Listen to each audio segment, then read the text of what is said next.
Hey everyone, this is Ginger. So when I say the word connectivity, what does that mean to you? To me, it means intentionally starting, growing, and taking care of a relationship. Here's a good story. I was out today at a business lunch with somebody I haven't seen for a couple years. Great to reconnect and get better connected. Hint, hint.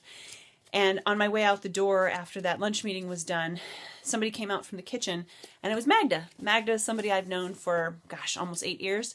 And she came around the corner and she said, Ginger, I heard you. Well, anybody who knows me knows I have a big laugh. And so I love it when people come up and say, oh, I heard you. I knew you were here somewhere.